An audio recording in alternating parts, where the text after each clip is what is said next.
I am so pleased to share some best practices for online presentations with you today. We are going to touch on three main topics today, including preparing your message, designing your slides, and delivering your presentation.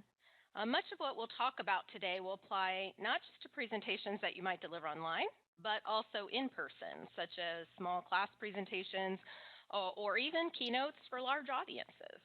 I would also like to encourage you to use the chat area on your right to share your thoughts or experiences or questions. I have built in a little bit of time for that, and there will also be time for questions at the end. I've been doing this session or a session like this for many years, but I'm always looking for new tips and ideas, so please do use that chat. So let's start out with preparing your message. In preparing the content for your talk, you'll want to think about your audience, your goals, and how you will organize your message. So first off is to consider your audience. A talk that you're preparing for your colleagues in your field would probably be a little bit different than a talk for audience members who know nothing about your topic. I am going to let you all decide which group is represented in each one of these pictures. But anyway, the audience relates closely to your goals for the talk and ultimately to your delivery as well.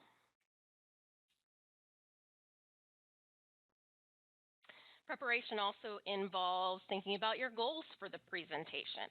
Just as you would think about goals and objectives for a class you're teaching, you would want to consider what you want your audience to know or be able to do after the talk. For example, my main goal for this talk is to offer some best practices and guidelines related to preparation, design, and delivery of your own presentation. The conclusion of this session, I hope that you will reflect on which of these best practices you already follow and which you might like to work on. So next up in your preparation is how you want to organize your talk. I found this great graphic on pptpop.com, but there's a lot going on here, so we're going to break it down a little bit. So the best way to start with your talk is to think about the three main parts, starting with the intro. The intro should give an overview of what you're going to talk about and what you want people to get out of it. It also gives the audience an understanding of the context for your talk and what they should expect. It might be considered as a kind of sales pitch for your talk. The body of your talk is obviously what you want the audience to learn. There may be a lot that you want to talk about, though, so it may be helpful to break down the message into three sub-messages. Then the sub-messages can have their own three sub-messages, too. This is just a good way to keep your supporting information organized. I would also suggest, while they say facts here, that you think about including stories. Your audience may not remember facts that you give out, but they are more likely to remember the stories that you tell them. Finally, the end of the talk wraps things up. It reminds your audience about the goals of the talk, and it sends them off with some call to action. So use open educational resources. Try reacting to the past. Create excellent presentations, and so on. You also might like to give them some resources for moving forward, including getting in touch with you for more info and how they can go about doing that, if that's something you really would like them to do.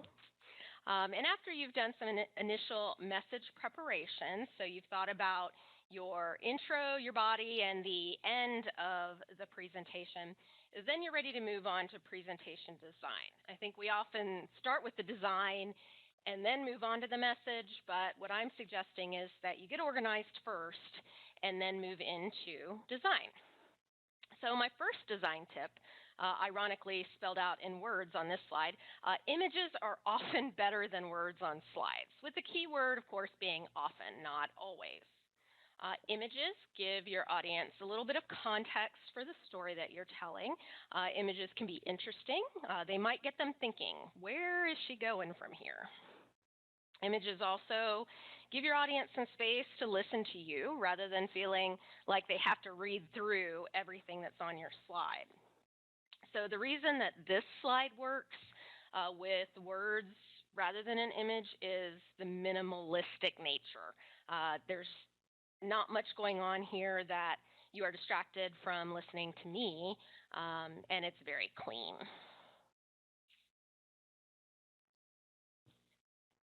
So let's look at an example where an image would be better than text. So here's a slide with some tips about slide elements. It's not a bad slide, and these are some good things to know, like don't use too much text on your slide, use the rule of 6 if you're using bullet lists, so no more than 6 words per line and 6 lines per slide. And also make sure that images that you use on your slides are relevant. But what we could do is use an image of a slide that's poorly constructed and then talk through some of those points by showing this image. So there are a couple of decorative elements on this slide that really don't add to the function of the slide, the banner and the stars, but really those aren't so bad. The bad part is all of the text. So right now, instead of listening to me, you're maybe reading through that text, which is not so bad because what that text says is basically what I'm saying to you now, but you might feel like while you were reading, you missed something that I said, and I don't want my audience to feel that way. Also, if you ever hear yourself saying as a presenter, I know you can't read this, and maybe think back in your lives, have you ever said that during a presentation? That is probably a slide that you need to revise. Or similar to that information-rich slide that I had earlier, you may just want to break it down and focus on different parts of the slide. So this is the slide that I'm talking about, right? There's a lot going on here, and including it was a big risk on my part, but I mitigated that risk by breaking down the information-rich image into smaller components. And that focused our information, or focused our attention rather, on each step. In face-to-face presentations, you can use transitions to accomplish this focused attention. You just want to be sure not to overdo it when you use transitions, and we'll talk more about that in a moment. Keep everything simple. So let's look at another slide example. So this slide has a few formatting issues that really don't work very well for an electronic presentation. If you have some ideas about what design elements don't work on this slide, feel free to type them in the chat, and I'm going to just start with a few. So Carrie says there are too many colors here. So color is really important to think about. Thanks, Carrie. We have kind of just a lot going on. There's not a reason for using so many colors. And in fact, we have some contrast issues with our color as well. So do you realize there's a title on that slide? It says, excellent speakers are. But the contrast there, while it looked kind of okay when I did it in PowerPoint, when I uploaded it here, you can barely tell that there is a title there at all. So lack of contrast is a problem. You can also barely see well-spoken as one of the bullet items because there's not enough contrast between the background and the text color. Okay, I also got a private text that said there were different fonts used here, and if you wanted to send that to everyone, you just have to, over on the bottom right where it says send to, make sure you send to all participants, but I'll take private text too. So yeah, different fonts. There's not really any reason to have all of these different fonts here, and some of these fonts are actually kind of hard to read. For instance, the blue might look like practical, that excellent speakers are practical, but it actually says practiced. Confident is hard to read, so you want to keep your fonts very simple. Does anyone have any other ideas on some design elements that don't work on this slide? Yeah, thank you, Kelly. The picture is not really very relevant here. You might say that, yes, this person is very confident, just like excellent speakers, but this person is not speaking. Suzanne adds, is there a title? Well, there is. You can just barely see it because there's not enough contrast between the text color and the background color, so that's very important. What about this bulleted list? What do you think about the alignment there?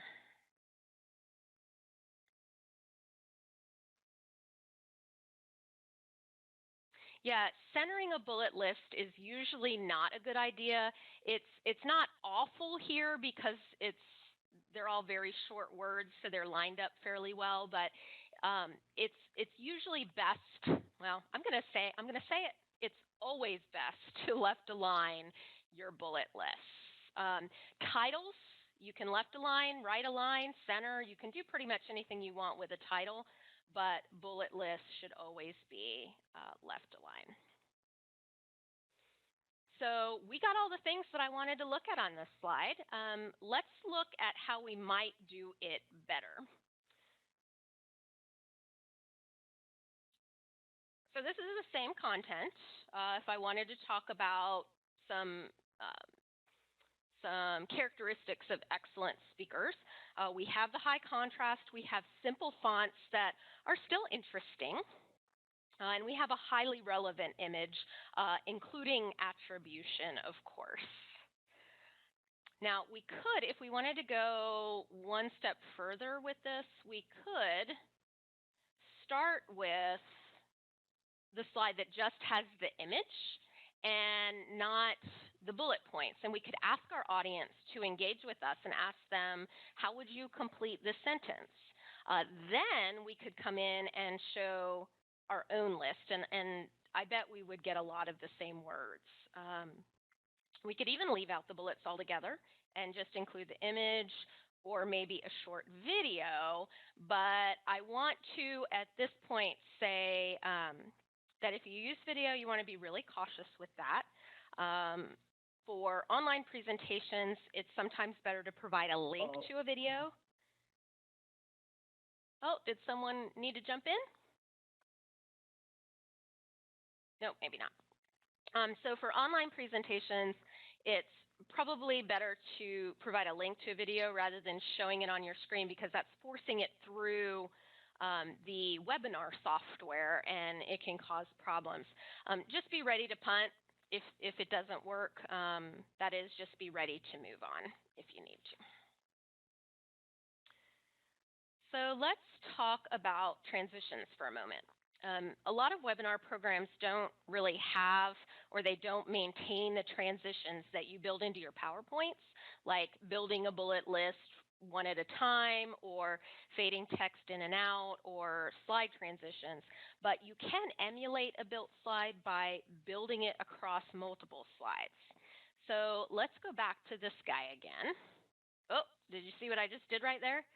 I had nothing on my slide except for the section that we're in, design, and the subsection, transitions. For a face-to-face presentation, I would have added animation to make the screen cap appear, but the webinar software can't do that.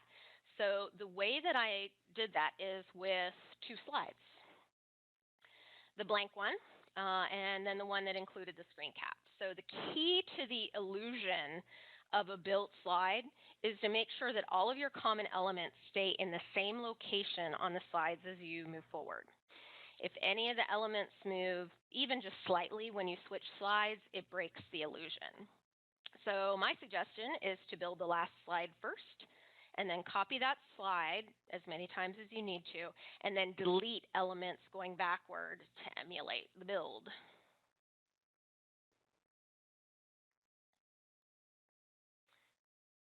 So our last topic is delivery. It really does help to practice. It's not always our favorite thing to do. It's not a lot of fun, but there are a lot of reasons to practice. So first, it will make sure that you know whether you can manage your content in the time that you have allowed. And if you're co-presenting, then it's really respectful of your co-presenters to make sure that you finish in your time and leave enough time for them, because they have important things to say just like you do. Practice also helps you to know your content really well. So if you start to run out of time, which you are less likely to do if you've practiced, you'll feel a lot better about moving straight to the takeaways if you need to. You never want to rush through 10 slides in 2 minutes. And I know we've all done it or been in presentations where it's happened, and it can be really frustrating to the audience. So practice also gives you an opportunity to really know your software, including moving backward to the previous slide if needed, moving forward. And it may also be helpful to know how you can move to a specific slide in your presentation. So I recommend printing out your slide notes, including the slide numbers, and that will allow you to quickly see the slide number that you want to go to if you want to skip around a little bit.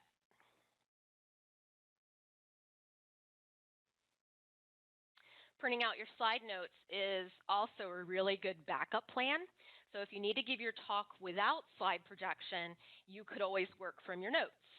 And for online presentations like these WebEx seminars, there is often a phone number that you can use to call in.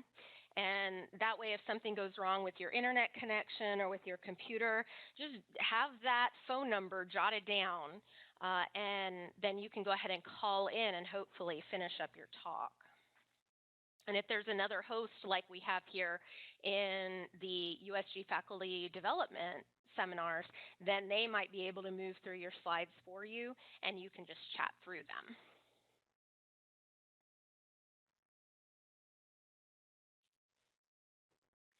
And now, let's say it's the day to present. Some suggestions here. First, you want to make sure to silence all your phone devices. Maybe turn off your email notification ringers or notification sounds. Put a do not disturb sign on your door, and these things will help to make sure that you're less likely to be interrupted. You also want to speak clearly and not too slowly. You want to enunciate, but if you speak too slowly, you might start losing folks. So keep up the pace. You also don't want to read directly from your slides. Absolutely have notes or even a script.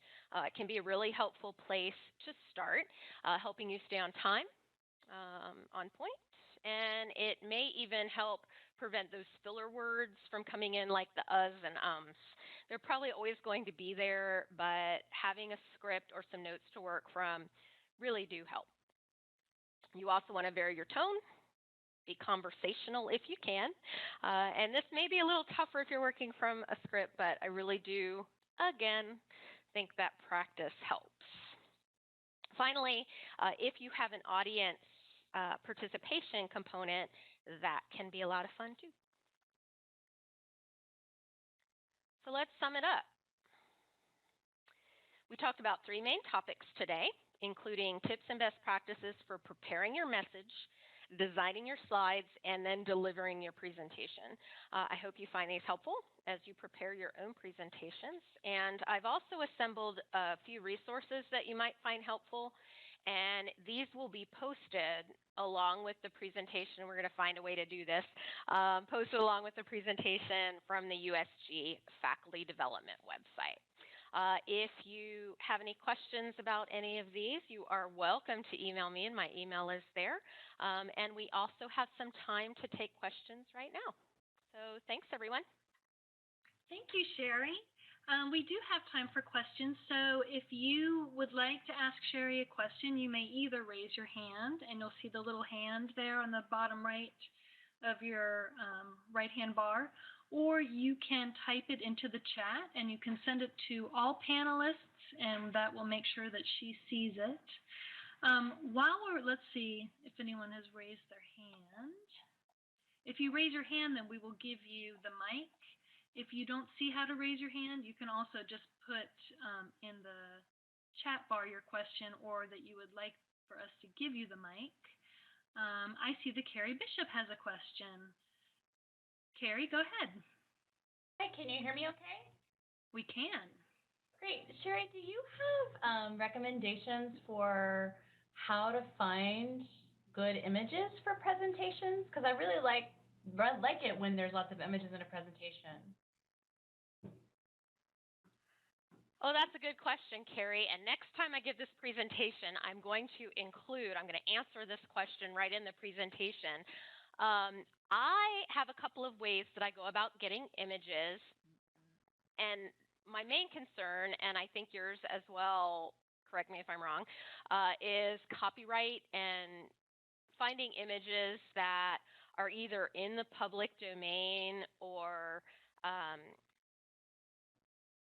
have the Creative Commons license, so they're available to use. And there are two ways that I like to do that. One is to use a service called Morgue File, and it's a very strange name, but they've got some great royalty-free kind of open images that, and most of them do not require attribution even. So you can just put them in your presentation and no one really has to know where you got them. So I like that service. Also, when you do a Google image search, you can go to the search options and change the copyright to Creative Commons licenses. So that's another good way to find images. Most of the ones you will find there will require attribution, but some are in the public domain. So thanks for that. Is that helpful? Yes, thank you. Do you have other places, Carrie, that you like, or anyone, places that you like to go to get images? Oh, yeah, Flickr is great. And a lot of Flickr images, if they have the Creative Commons license, those will come up in a Google image search using that Creative Commons search feature. Thank you. You're welcome. Thank you. I also see someone said that they take their own photos. So though she says she is Kathy, she's no means a photographer, but for her last presentation, she was able to pull good pictures from her personal pictures, and that made it easier. That's a great idea, and I do that from time to time. Especially if it's a presentation that I know way in advance that I'm going to be doing, so I can try to kind of start thinking about what images I might like to use. But that's great. Thanks, Kathy. You have a question from Molly Zhu.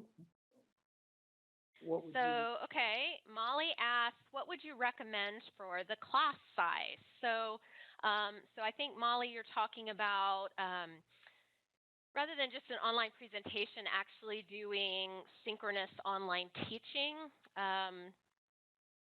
or do you mean just for, yes, okay, so she says yes, that's what she means. Really, I have taught as many as 40 in a setting like this, and it was almost unmanageable. My favorite is between 20 and 30. I know the research has different things to say on this as far as making sure that as you get larger that you have breakout sessions and make sure that everybody has an opportunity to participate. So those are just a couple things on the top of my mind. And we do have a panel coming up in a few weeks with online teaching experts who may be able to answer that question too, Molly, if you want to tune into that one. Sherry, we have some folks who are thanking you and saying this was awesome. They want to share this with their departments. And I just want to say that was one of the big reasons that we wanted to have this, is because as folks who host many webinars, we wanted to help our future presenters with some design tips. But they're also asking, Sherry, if you would be willing to share your slides. Absolutely. I will send those on to Denise and Mark, so you will have them. Perfect. Thank you.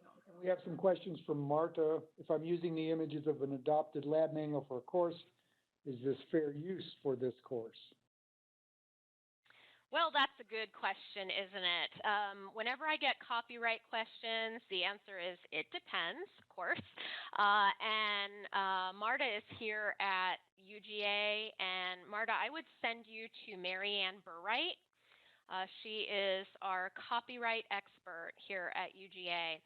You can also always go to the copyright checklist or the fair use checklist at the USG, and maybe Mark or Denise can go grab that URL and paste it in here because it is fantastic advice and a good checklist to go through. Basically, it asks you a question, and you say yes or no, and then based on the number of yeses or nos, you can, I guess, expect that the image is probably fair use, but really Marianne is the best resource here at UGA. There it is. And Sherry, how would you say that what you presented here about online presentations differs from face-to-face? Because I suspect people are watching this and saying, I wonder if this applies to, presentations I make in person too. Absolutely. Yeah. I think many of these tips are things that I would tell, and I think I mentioned at the beginning that I've been doing presentations like this for years, and most of what I talked about came right out of those face-to-face presentation tips. Denise, you've given this presentation or one similar to it also. Is there anything that you heard me say today that you think would not apply? I was trying to get you to say the stuff.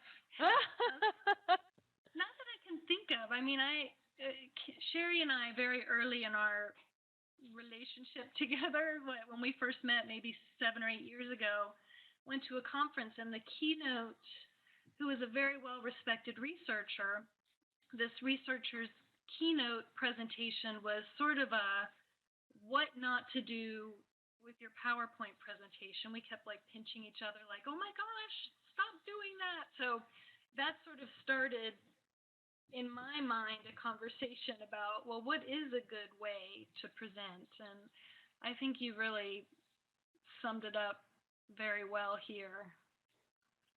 Yeah, one thing that I did think of, where, thank you for giving me a little more time there and telling that story, is that there are certain things that you can't do in an online presentation that you can do face-to-face, but should not do face-to-face. And what I'm talking about are those transitions and animations. Transitions should really only be used in very relevant ways. So I'm sure we've all seen and maybe even used, especially when they first came out, the fun transitions, the zooming in and the zooming out and the spinning and the twirling. It is very rare that you come up with a time that the spinning and the zooming is relevant to your talk rather than distracting from your talk. And Prezi, many of you have maybe played with Prezi, and what is great about Prezi is the ability to take your audience from the very holistic point of your talk and focusing them on different pieces of the Prezi as a whole. That's something that you need to be very cautious about in the face-to-face environment because there are some animations that can be nauseating, frankly. So that's my answer there. Megan also had a question for presentations that are recorded in advance, like class lectures. Do you have any special recommendations? What kind of software would you recommend to show slides with a recording? Ooh, that's a good one. So I can send some resources on that. We like Screencast-O-Matic here at UGA. If you need something a little more advanced, you might go with Camtasia. But I think a lot of these same rules apply. Yeah. Great. Well, it looks like we have reached 12:30.